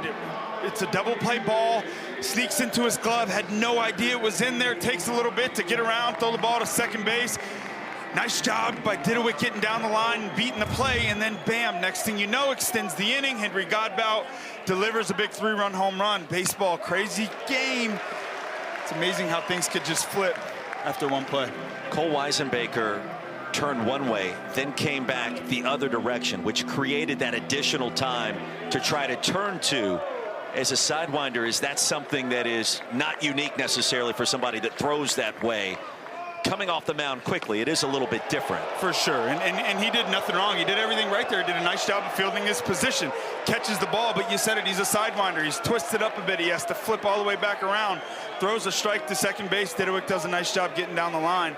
But it's just crazy. The little intricacies in a baseball game can truly change the outcome, and we saw it right there. Yeah, Brian O'Connor telling us it could be just one step in one direction that wins or loses this super regional. And we said, Coach, well, what are you talking about? He goes, well, you can't get overwhelmed with what's at stake. So literally, it's the next step that you take in a game, regardless of where you are on the field or in the box. That one step, and in that moment, that one step costs potentially Kansas State. Spot on, spot on. A lot of baseball left to be played. Jaden Parsons, nothing in two quick outs in the top of the 8th inning.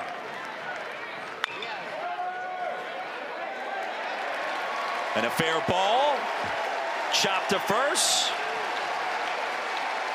3 unassisted, in that is the second out, and 2 quick ones. But Parsons thought it was foul right out of the box. It was not. Yeah, trying to sell that one right there. Don't blame him. Nice job by Tonis, though, coming in. 2 lefties, 2 ground balls.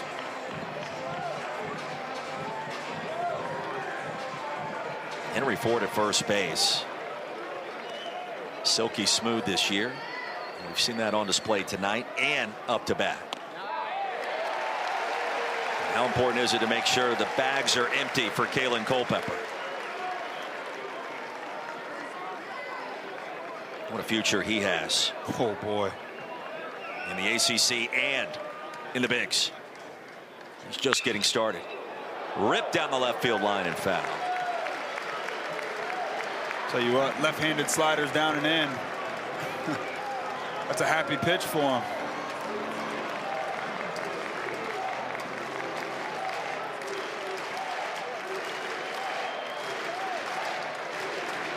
A comeback win for North Carolina already tonight. Cavs trail by 3 early, now lead by 3 late.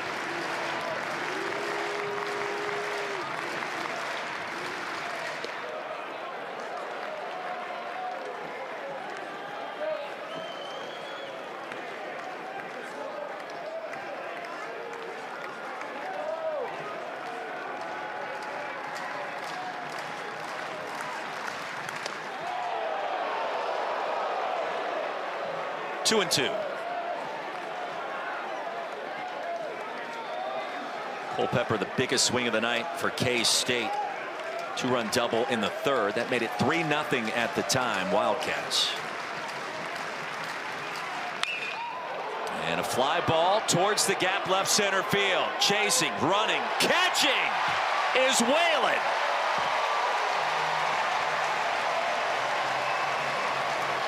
Cats retired in order, 1-4 lead. Top of the 8th inning, Devin Travis, Roy Philpott. Henry Godbout, the shot of the night. 3-run blast to deep left field moments ago. And on the first pitch, here in the 8th, Luke Hansen hit on the top of the foot. That's back-to-back innings. Hit by pitch to start the inning. Weisenbaker here. Guy that gets a lot of ground balls. Got to live down in the zone. We talked about a big-time favorable matchup when facing a right-handed hitter. Got to live down here. Got to shoot for a ground ball. Here's O'Farrell. 2 for 3, and he's driven in 2 with that 2-bagger. Bunted perfectly down the third baseline. Only play at first. Parsons makes that play. And the 5-3 sacrifice moves Hansen into scoring position. Great job there by Griff O'Farrell. Another man in scoring position. Virginia knows this Kansas State offense, they're hot right now. And they have a great ability to pass the baton from one guy to the next. Trying to get in a big insurance run out there. Across the plate. Here's Bobby Whalen. Made a whale of a catch in center field moments ago. And that pitch hit him right near the knee. And he'll hobble down to first. And Weisenbaker trying to settle in.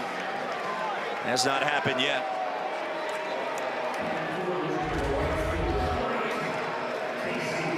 Just a little slider here that he yanked right off the top of the kneecap. I mean, a little limp to begin with, but he barely flinched. You know that hurt. Midwest tough, man. Here's Sauke.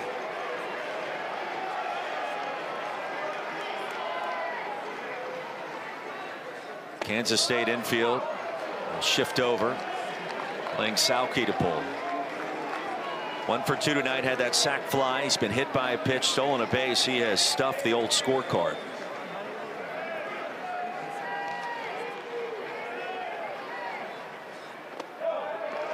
Breaking ball settles low. Entertaining game, well played game so far between these two. You can only imagine what that equates to tomorrow. Earlier start tomorrow at 3 Eastern.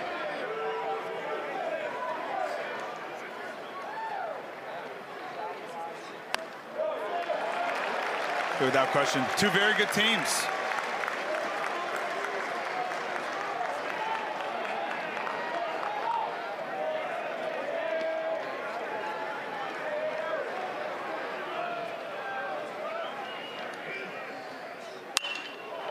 Two and two. And Sauke a bit late. Since that one fouling out of play.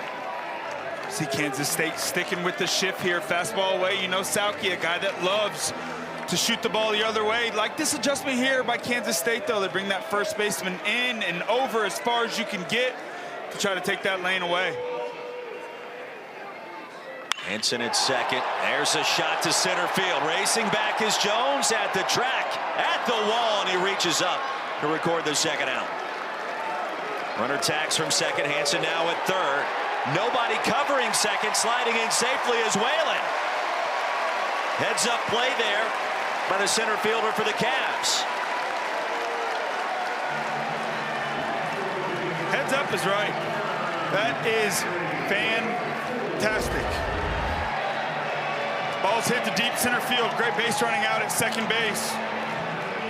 But Hanson got a tag there, get to third base. It's important. Ball comes in over at first base. Bobby Whalen sees, hey man, there's no one at second base. That's an opportunity for another man in scoring position. Bam, takes it.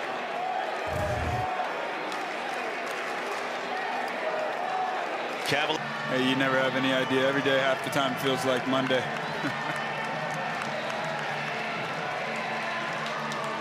Henry Ford climbs back in. 2 for 4 tonight. Nearly 340 on the season. Hanson at third, Whalen at second. Guyette settles in with pitch number 1 low and away. Virginia going about its business. All eyes on Omaha, the only team to host a super regional last year and this year. Cavs like it that way. The head coach will tell you, we're not flashy. We don't yell at you. I don't think he believes this team is necessarily an intimidating bunch. But they get the job done on that front because they apply a truckload of pressure on you with how fundamentally sound they play the game. Yeah, when you play the University of Virginia, you circle them every year on the schedule. When they're out on that field, I tell you what, they don't have to scream, yell, celebrate. It's an intimidating bunch when you get on the field and have to go against them.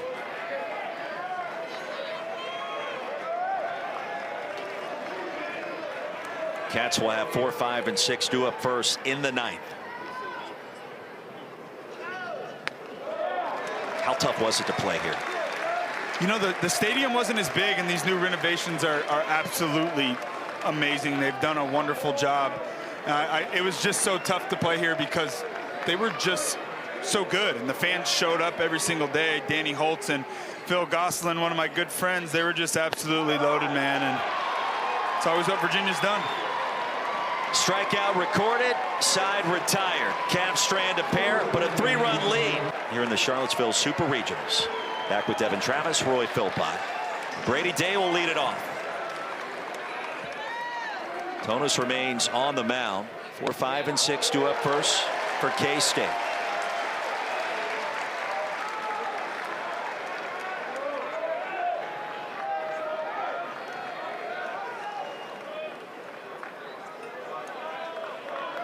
Day a good table setter. Also with plenty of pop. First team all Big 12. Former draft pick by the Atlanta Braves. Very bright future. Love to get on base and try to make things interesting here in the top of the ninth. Ground ball to second. Awkward hop, fielded cleanly. Got bout. Why not?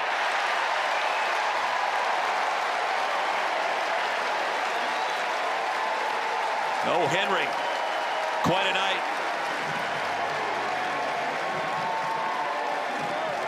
Good pitching.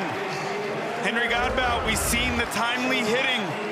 Now how about this Virginia defense? These two guys up the middle, two of the best in the country. Well done. He goes, gets it, backhand. All his momentum running to center field. Doesn't matter how you do it, just get the ball over there as quick as you can. Perfect. He's running the opposite way and gets enough on that to get it there off the bounce. Yeah, about the toughest play a second baseman can have right there. Big in game 2, the win over Mississippi State. 2.2 innings of shutout ball. All regional team, fastball, curveball, changeup. Young freshman with really good stuff. Chuck Ingram against Augustine, swats away the first pitch down the third baseline and foul.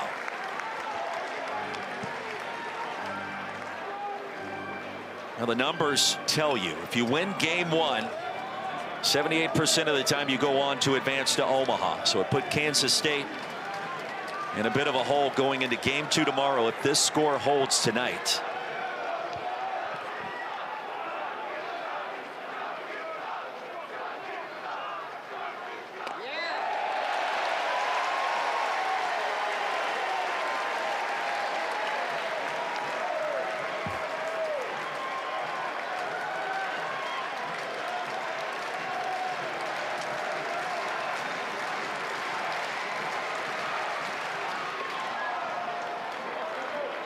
We think back to the start of this game and a 3-0 K-State lead in the top of the 5th inning. Everything working in their favor.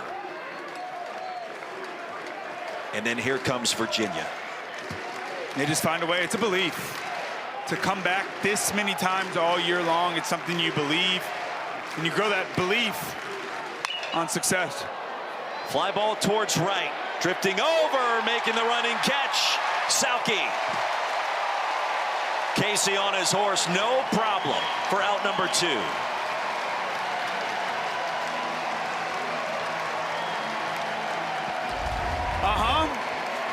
Huge outfield, a lot of space to cover out there. You saw Bobby Whalen last inning run a ball down. Casey Sauke right there. Coach Oak said it's one step. It's one step at a time. Great break on that ball, great angle, and a big out. Cats down to their final out. And it's Nick English.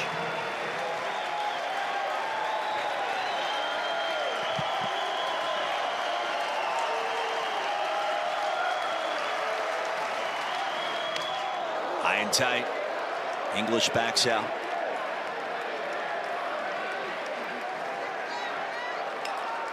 Nick 0 for 3 tonight. First ever meeting between K-State and Virginia. 3-run bottom of the 7th, the difference so far. Strike 1.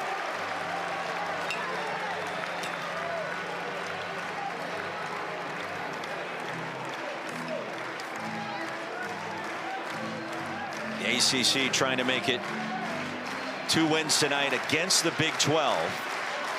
And a perfect 3-0 start in the Super Regional round after what Florida State did to UConn this afternoon.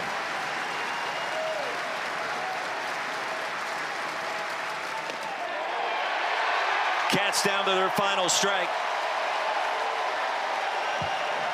And they're on their feet in Charlottesville.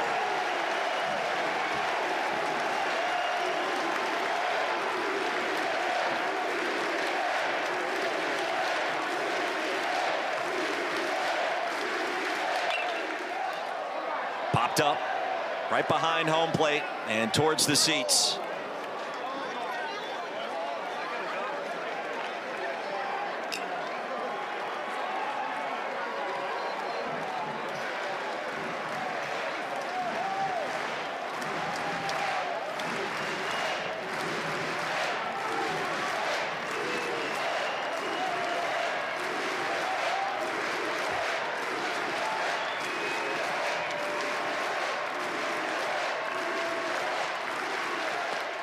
And the Cavaliers one step closer to Omaha. A Game 1 Super Regional victory.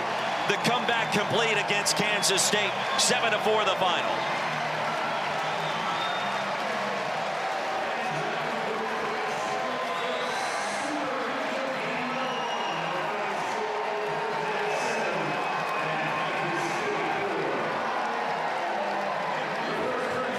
All smiles for Evan Blanco and Virginia.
Hey, you never have any idea. Every day, half the time, feels like Monday.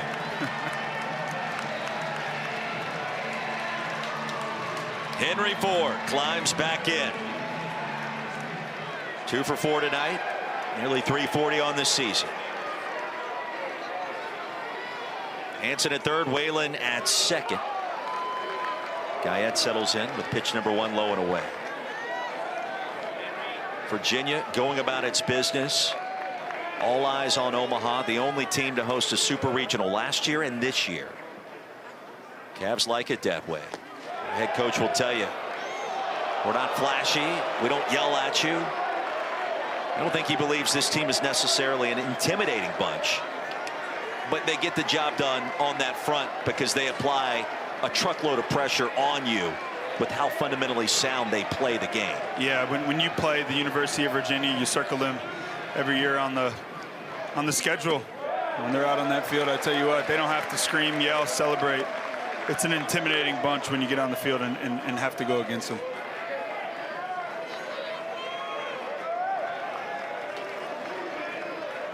Cats will have 4, 5, and 6 due up first in the 9th. How tough was it to play here? You know, the stadium wasn't as big, and these new renovations are absolutely amazing. They've done a wonderful job. It was just so tough to play here because they were just so good, and the fans showed up every single day. Danny Holtz and Phil Gosselin, one of my good friends, they were just absolutely loaded, man, and it's always what Virginia's done. Strikeout recorded, side retired. Cavs strand a pair, but a 3-run lead.